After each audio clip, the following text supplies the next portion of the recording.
ये कहानी संस्कार सुपार्श्मती माताजी द्वारा लिखित पुस्तक नैतिक शिक्षाप्रद कहानियों से ली गई है।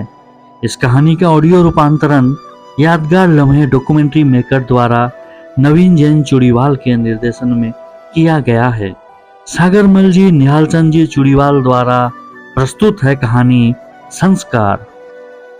विद्युत केश प्रमद नामक वन में स्थित सरोवर में अपनी प्रिया के साथ जल क्रीड़ा में मग्न था। जो सरोवर नील कमलों से मनोहर एवं स्वच्छ जल से भरा हुआ था।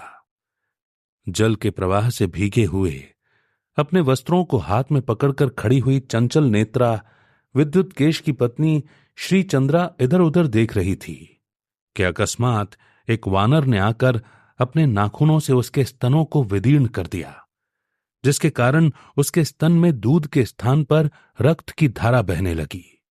अपनी वल्लभा की ऐसी अवस्था देखकर राजा क्रोधित हो उठा और शीघ्र बाण के प्रहार से उस वानर को भेद दिया। बाण से घायल वानर वेग से भागकर उस पृथ्वी पर जा पड़ा जहां पर आकाशगामी मुनिराज विराजमान थे, जिसके शरीर में कंपकपी छूट रही थी तथा बाण से छिदा हुआ था।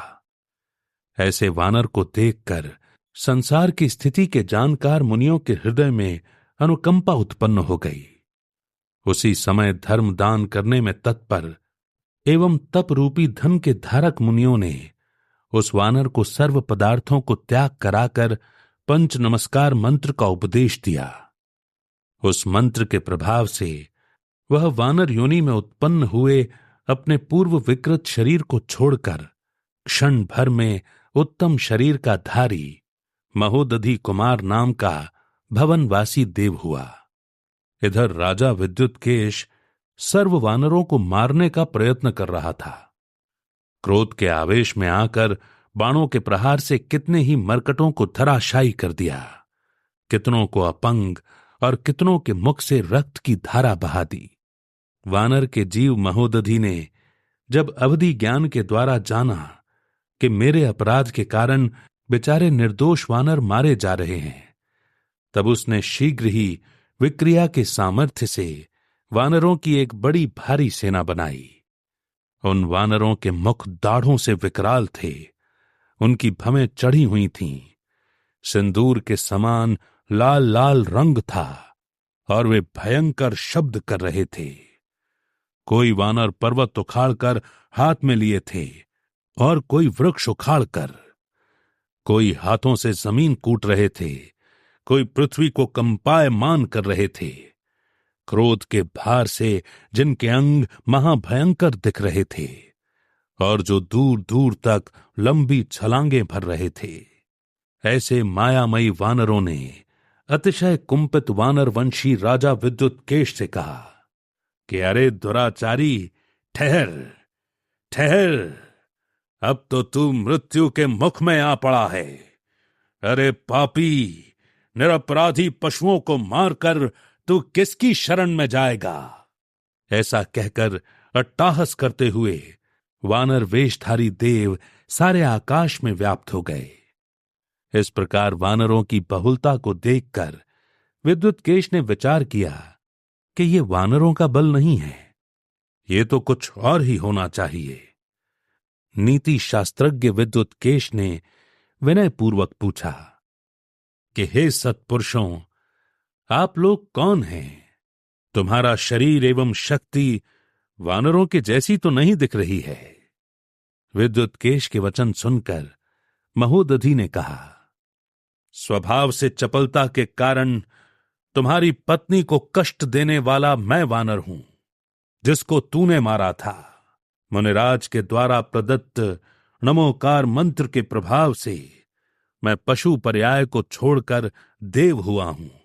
इस प्रकार कहकर उस महोदधि ने अपना असली रूप प्रकट किया। ये देख भय से विद्युत केश का सारा शरीर कांपने लगा, उसका हृदय विदीर्ण हो गया, रोमांच निकल आए और आंखें घूमने लगीं। भय से कंपित विद्युत केश को भय मत करो, ऐसा कहकर मुनिराज के समीप ले गया।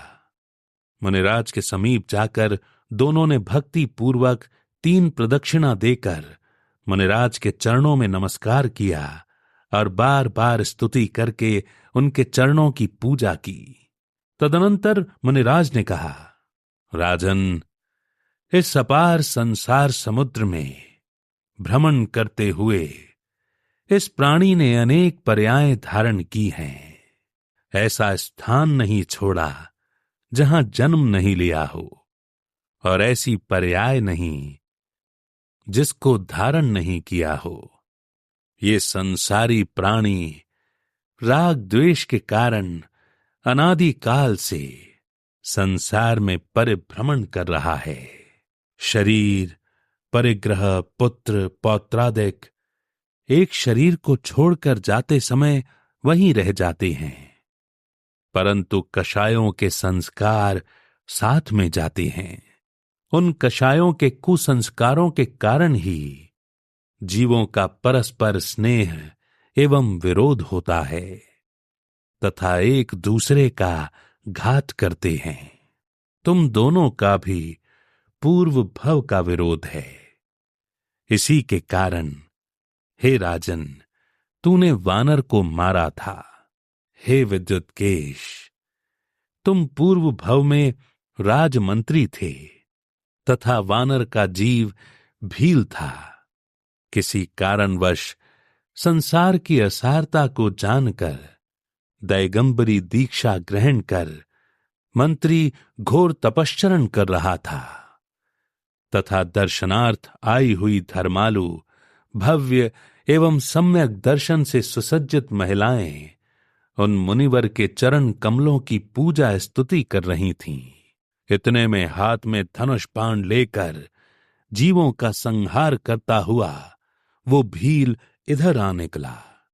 मुनिराज को देखकर क्रोध से वचनों के बाणों से मुनिराज की भर्त्सना करने लगा। वचनों के बाण बहुत बुरे होते हैं। लोहे के बाणों से मानव नहीं मरता, परंतु वचनों के बाणों से मर जाता है। सज्जन हुआ तो क्या हुआ, बोले नहीं विचार, हते पराई आत्मा, बांध जीभ तलवार। भील के वचनों के बाणों से मुनिराज के हृदय में क्रोध रूपी अग्नि भभक गई। वे विचारने लगे कि क्रूर वचन कहने वाले इस दुष्ट को मैं एक मुट्ठी के प्रहार से कण कण कर चूर्ण कर डालता, परंतु इस समय मुनि पद पर आरूढ़ हूं, इसीलिए ये कार्य मेरे करने योग्य नहीं है। इस क्रोध के कारण कापिष्ट स्वर्ग की आयु का घात करके ज्योतिर्लोक की आयु का बंध किया। सत्य है, कषाय के कारण शुभ कर्मों की अनुभाग शक्ति नष्ट हो जाती है। कालांतर में मुनिराज मरकर ज्योतिर्लोक में देव हुआ और वहां से च्युत होकर विद्युत्केश हुआ। भील का जीव चिरकाल तक संसार रूपी 8वीं में भ्रमण कर लंका के प्रमद वन में वानर हुआ, और पूर्व भव के बैर के कारण तूने इसको बाण से मारा। पंच नमस्कार मंत्र के प्रभाव से ये मरकर महोदधि नामक असुर जाति का देव हुआ। हे भव्य जीवों, तुम दोनों परस्पर वैर को छोड़कर समता भाव को धारण करो, क्योंकि ये कषायों के संस्कार इस जीव को भव भव में भटकाते हैं। जैसे छोटी सी अग्नि का कण सारे जगत को भस्म कर देता है, छोटे से बिच्छू का डंक सारे शरीर में जलन पैदा कर देता है, उसी प्रकार छोटी सी कषाय कणिका आत्मीय गुणों का घात कर देती है। ये कषाय के संस्कार ही भवांतर में साथ जाते हैं और परस्पर मारन ताड़न आदि कराते हैं। इसीलिए भव भ्रमण की कारणभूत इन कषायों का त्याग करो। मुनिराज के मुख रूपी सूर्य से निर्गत वचन रूपी किरणों से विद्युत केश रूपी कमल प्रबोध को प्राप्त हुआ और सर्वराज वैभव का त्याग कर मुनि मुद्रा को स्वीकार कर ली। सारांश यही है, ये कषायों के संस्कार अनेक भव तक में साथ जाते हैं। इसीलिए सर्वप्रथम कषायों के जीतने का परम पुरुषार्थ करना चाहिए। यदि लड़ना है तो कर्मों से लड़ो, खाना है तो गम खाओ एवं कम खाओ, देखना है तो अपने को देखो, मारना है तो कामना को मारो, निंदा करनी है तो अपनी करो।